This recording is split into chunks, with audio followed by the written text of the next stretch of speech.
यह कहानी सुंदरी नाम की एक साधारण लेकिन खूबसूरत लड़की की है। सुंदरी के गांव में प्रभु नाम का एक लड़का अपने दोस्त की शादी में आता है। शादी की हलचल के बीच प्रभु सिगरेट पीने के लिए छत पर जाने लगता है। उसके दोस्त उसे रोककर पूछते हैं, कहाँ जा रहे हो? प्रभु हल्की मुस्कान के साथ जवाब देता है, ऊपर जाऊंगा तो पक्षियों से बातें करूंगा, उन्हें अपने दुख दर्द सुनाऊंगा। ऊपर पहुंचकर प्रभु आसमान की तरफ देखता है और सोचता है, लोग मूड बदलने के लिए दूसरों का सहारा लेते हैं, लेकिन मेरा मूड तो कुछ भी करने से नहीं बदल रहा। चलो म्यूजिक सुन लेते हैं, शायद फर्क पड़े। म्यूजिक ऑन करते हुए उसकी नजर अचानक छत पर कपड़े सुखा रही एक लड़की पर जाती है। वह सुंदरी है, हवा में उड़ते दुपट्टे और सूरज की रोशनी में उसकी मुस्कान प्रभु को तुरंत अपनी ओर खींच लेती है। प्रभु मन ही मन सोचता है, क्या यही है वह लड़की जो मेरे जीवन में प्यार का रंग भर सकती है? क्या यही मेरी लाइफ पार्टनर हो सकती है? क्या सुंदरी और प्रभु की ये मुलाकात एक खूबसूरत रिश्ते में बदलेगी? अब कहानी आगे बढ़ती है, जहाँ प्रभु अपने दोस्त के पास जाता है और उससे कहता है, चल मेरे साथ, थोड़ा तेरा काम पड़ गया है। प्रभु के दोस्त हैरानी से पूछती है, क्या लेकर जा रहा है भाई, ये तो बता। प्रभु अपने दोस्त के साथ उस लड़की के घर पहुंच जाता है जिसे उसने छत पर देखा था। वहां पहुंचते ही लड़की घबरा जाती है और डरते हुए पूछती है, मुझे यहाँ क्यों लाया है? लेकिन प्रभु जो सुंदरी के लिए वहाँ आया था तुरंत एक बहाना बना देता है। वह सुंदरी के पिता से कहता है, अंकल मेरे फोन में नेटवर्क नहीं मिल रहा, क्या मैं छत पर जाकर बात कर सकता हूँ? सुंदरी के पिता अनुमति देते हैं और प्रभु छत पर जाता है। लेकिन जब वह वहाँ पहुँचता है तो देखता है कि सुंदरी वहाँ नहीं है। वह मायूस होकर नीचे लौट आता है। नीचे आकर प्रभु सुंदरी के पापा से कहता है, अंकल कपड़े छत से नीचे गिर गए हैं। सुंदरी बाहर आती है मानो जैसे आसमान से कोई परी उतर आई हो। सुंदरी कहती है, बोलिए पापा। उनके पापा बताते हैं, बेटी छत के ऊपर कपड़े गिर गए हैं। सुंदरी जवाब देती है, ठीक है पापा। सुंदरी छत पर जाती है और प्रभु फिर से एक बहाना बनाता है नेटवर्क का, और वह भी सुंदरी के पीछे छत पर चला जाता है। प्रभु सुंदरी को देखकर मोहित हो जाता है। वह उसे देखता रहता है और सुंदरी भी उसे देखती रहती है। रात होते होते प्रभु को नशा चढ़ जाता है और वह अपनी दोस्त को सुंदरी मान लेता है कि लोग तंग आकर वहाँ से चले जाते हैं। अगले दिन नशा उतर जाने के बाद अचानक सुंदरी वहाँ आ जाती है और प्रभु उसे कहता है, मैं तुमसे शादी करना चाहता हूँ। वह सुंदरी को कसकर पकड़ लेता है और उसे किस कर लेता है। सुंदरी डर जाती है और जोर से प्रभु को तमाशा लगा देती है। फिर प्रभु सुंदरी के घर सरपंच को लेकर उनकी शादी की बात करने आता है। सुंदरी कहती है, क्या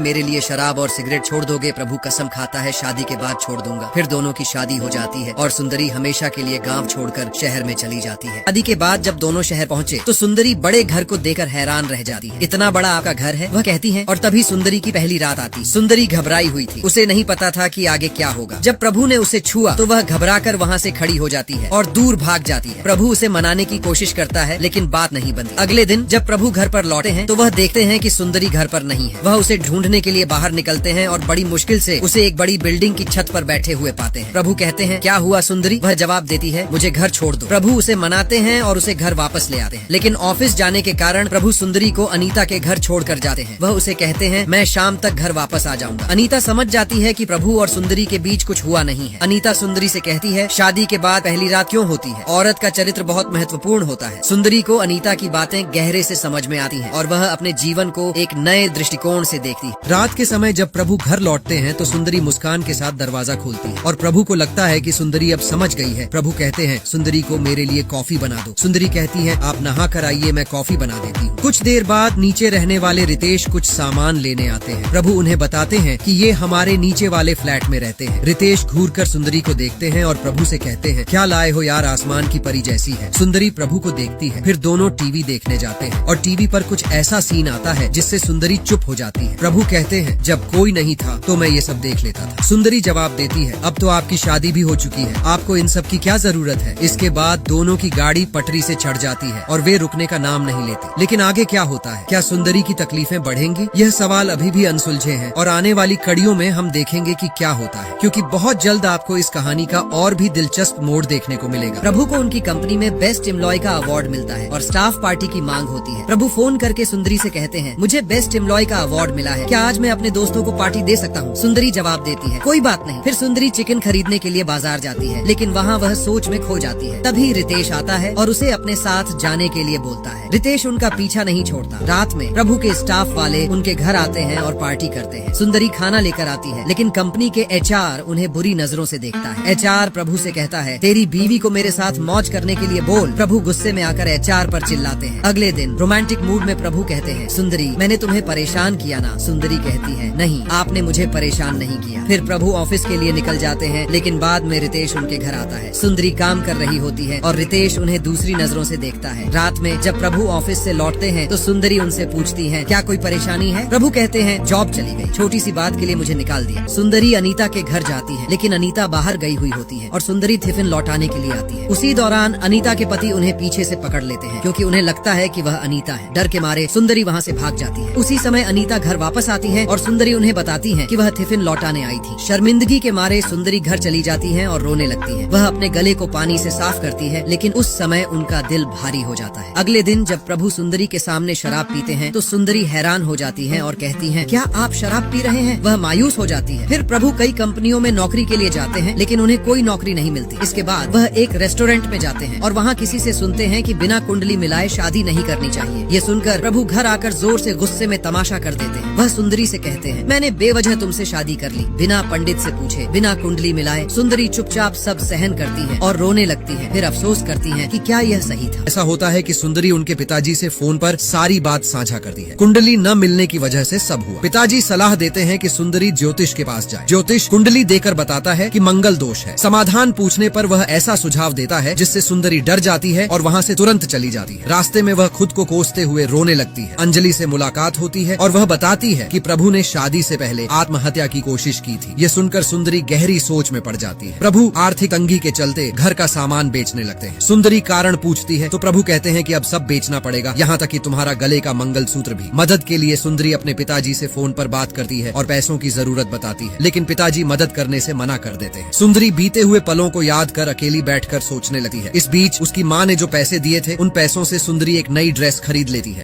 सर्बिया के घने जंगलों में माफिया का राज था। चारों तरफ सुरक्षा के लिए जवान तैनात थे और हवा में एक अनकही दहशत फैली हुई थी। आज की रात दो देशों के बीच एक ऐसी डील होने जा रही थी जो अगर पूरी हो जाती तो दुनिया का संतुलन हिल सकता था। ये डील थी एक घातक वेपन की, इतना शक्तिशाली कि अगर गलत हाथों में चला जाता तो लाखों जिंदगियों पर संकट आ सकता था। डील करने वाले दो लोग थे, यूरोपोल के पुलिस चीफ और अपराधी निकोलस डियो। जंगल के बीचों बीच एक गुप्त स्थान जहाँ चारों तरफ हथियारबंद गार्ड्स मौजूद थे। रात का अंधेरा और रहस्यमयी सन्नाटा था। निकोलस डियो आता है, सामने पुलिस चीफ उसका इंतजार कर रहा था। दोनों के बीच सौदे की बातचीत शुरू होती है और कुछ ही मिनटों में डील पक्की हो जाती है। लेकिन तभी जंगलों के अंधेरे रास्ते से एक रहस्यमयी शख्स अंदर दाखिल होता है। निकोलस डियो गुस्से में कहता है, तुम जानते नहीं कि मैं कौन हूँ? वह शख्स हल्की मुस्कान के साथ जवाब देता है, मैं जानता हूँ। तभी वह शख्स चीफ की ओर देखता है और कहता है, थैंक यू फॉर कंफर्मेशन, क्योंकि मैं किसी गलत आदमी को नहीं मरता। निकोलस डियो कुछ समझ पाते इससे पहले ही वह शख्स दोनों पर हमला कर देता है। कुछ ही सेकंड में दोनों जमीन पर पड़े होते हैं।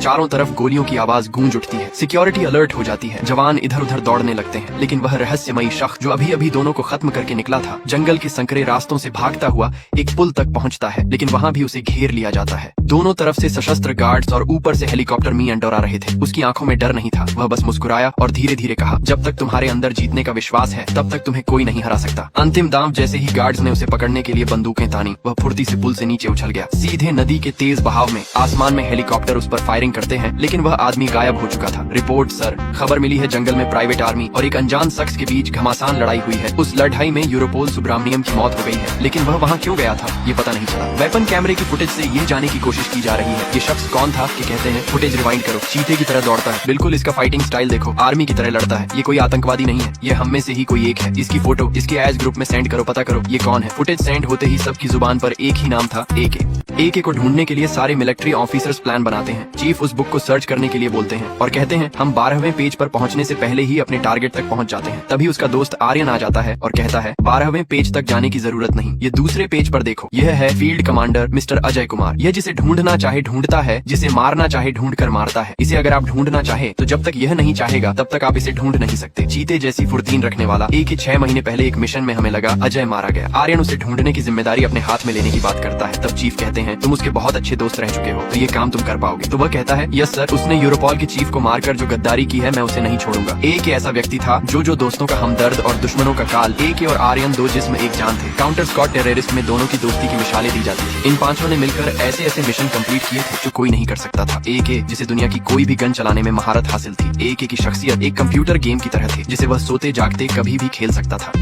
6 महीने पहले एक की बीवी अपने घर पर एक पार्टी रखती है। वहाँ इतनी भीड़ हो जाती है कि सबके ऑर्डर लेना मुश्किल हो जाता है। ऑर्डर पर ऑर्डर आ रहे थे। एक की बीवी परेशान हो जाती है और अंदर जाकर शांति से बैठ जाती है। तभी वह सोचती है कि बाहर से आवाज आनी बंद कैसे हो गई। बाहर आकर देखती है कि सबके ऑर्डर कम्प्लीटली पहुंच रहे थे। वह समझ जाती है और अंदर जाकर ग्लास बजाने लगती है। उसकी ध्वनि सुनकर एक भी गिलास बजा देता है। फिर वह उससे मिलने के लिए किचन में जाती है। रागिनी सबको बोलती है जाओ तुम बाहर जाकर ऑर्डर लो, और एक को गले लगा लेती है। पार्टी में रागिनी से बोलने के लिए कहा जाता है। वह इतने अच्छे शब्दों में कहती है पति पत्नी का रिश्ता साथ रहकर निभाने ही नहीं बल्कि प्यार और विश्वास भी जरूरी है। तभी ऑफिस से इमरजेंसी कॉल आता है और एके वहाँ पहुँचता है। पता चलता है कि 3 देशों में भूकंप आया है। जिन देशों में भूकंप आया था वहाँ भूकंप आने के कोई चांस नहीं थे। एक व्यक्ति कहता है यह आखिर हुआ कैसे? तब उसके साथी बताते हैं कि यह न्यूक्लियर बम जमीन में दबाए गए थे जिनकी कैपेसिटी बहुत पावरफुल है। इन्हें कहीं से भी ऑपरेट करके जमीन में भूकंप लाया जा सकता है। ये वेपन माफिया के कब्जे में है। इसका नाम नताशा है। इस वेपन का कोड इस पर था लेकिन अभी तक हम इसे ट्रेस नहीं कर पाए हैं। अगले 2 वेपन के कोड भी इसी के पास हैं। समझ नहीं आता इतनी छोटी लड़की माफिया के गैंग में कैसे पहुंच गई। अगर यह बात बाहर गई। एके फ्लाइट में बैठता है और अपनी बीवी के द्वारा दी गई चिट्ठी पढ़ता है। उसमें लिखा होता है आप पिता बनने वाले हैं। एके खुशी महसूस करता है। वह रूस रशिया पहुंचता है। वहाँ उसे असिस्ट करने के लिए एक व्यक्ति आता है जो वहाँ की हर एक जगह से परिचित होता है। वह उसे लेकर उस चौराहे पर जाता है जहाँ नताशा की लोकेशन बार बार दिखाई दी थी। एके उस व्यक्ति से पूछता है इस तरफ कोई एयरपोर्ट है या कोई माल? वह मना कर देता है। तभी एक एम्बुलेंस जाती हुई दिखाई देती है। एके पूछता है इधर कोई हॉस्पिटल है? उस व्यक्ति का जवाब होता है हाँ, दोनों हॉस्पिटल में जाते हैं। वहाँ काउंटर पर बैठी नर्स से कहते हैं मुझे पूरा स्टाफ 20 मिनट में कॉन्फ्रेंस रूम में चाहिए। वह इसे मैनेज कर देती है। पूरा स्टाफ एक साथ होता है। तभी एके सबको कंप्यूटर में वह फोटो 30 सेकंड तक देखने के लिए कहता है। फिर सबको जाने के लिए कहता है। बस एक डॉक्टर से कहता है आप रुकिए। एके डॉक्टर से बोलता है तुमने नताशा की प्लास्टिक सर्जरी की है? पहले डॉक्टर मना कर देता है। एके उसे खिड़की के पास ले जाता है और कहता है तुम्हारे पास 30 सेकंड है, बता दो नहीं तो ये 3 बिंदु देख रहे हो इन्हें तुम्हें खत्म करने में टाइम नहीं लगेगा। डॉक्टर डर के मारे सच बता देता है लेकिन वह यह भी कहता है कि उसने नताशा का चेहरा नहीं देखा। पट्टी खोलने से पहले ही वह लड़की वहाँ से भाग गई थी। एके डॉक्टर को छोड़ देता है और फिर उस लड़की की तलाश में निकल पड़ता है। पता चलता है कि उसका कोई बॉयफ्रेंड। एके पब्लिक बूथ से कॉल करता है और अपने साथियों को बताता है हम बहुत जल्द नताशा तक पहुंचने वाले हैं। नताशा का नया चेहरा हमारे सामने आने वाला है। नताशा को कुछ और देशों के एजेंट भी ढूंढ रहे थे। जैसे ही एके की कॉल की जानकारी उन्हें मिलती है वे एके पर नजर रखना शुरू कर देते हैं। एके का साथी मन ही मन बड़बड़ाता है इतना इंपॉर्टेंट कॉल कोई पीसीओ से करता है क्या? मैं क्या इनसे खाक सीखूंगा? इस मिशन के लिए तो मुझे इन्हें कुछ सिखाना पड़ेगा। एके उससे पूछता है कुछ कहना चाहते हो? उसका साथी झिझकते हुए कहता है हाँ सर, इतना इंपॉर्टेंट कॉल आप पब्लिक बूथ से कैसे कर सकते हो? अगर बैलेंस नहीं था तो मुझे बोलते, मैं 10 रुपए का रिचार्ज करा देता। एके पर कुछ लोग नजर रख रहे थे। वह एक शॉप में जाकर बैठता है। तभी एक आदमी आता है और फ्लावर में छोटा सा रिमोट रखकर चला जाता है। उधर उनके आदमी उसकी फोटो कॉपी निकाल लेते हैं। दूसरा चिल्लाता है ये वही है, 100% वही है। उनकी नजर सामने पड़ती है। एके वहीं बैठा हुआ था। एके उनसे शुगर मांगता है फिर अचानक फायरिंग करता है। एके दोनों व्यक्तियों को बुरी तरह घायल कर चुका था। तभी उसका साथी बोलता है अरे तुमसे शुगर मांगा है, जायदाद नहीं मांगी है। एके उसके नजदीक आता है और सख्त लहजे में कहता है मैंने पब्लिक बूथ से बात की और तुम सूंघते हुए मेरे पीछे आ गए। बोलो मेरा पीछा क्यों कर रहे थे? तब वे लोग एक लड़की की फोटो दिखाते हैं और कहते हैं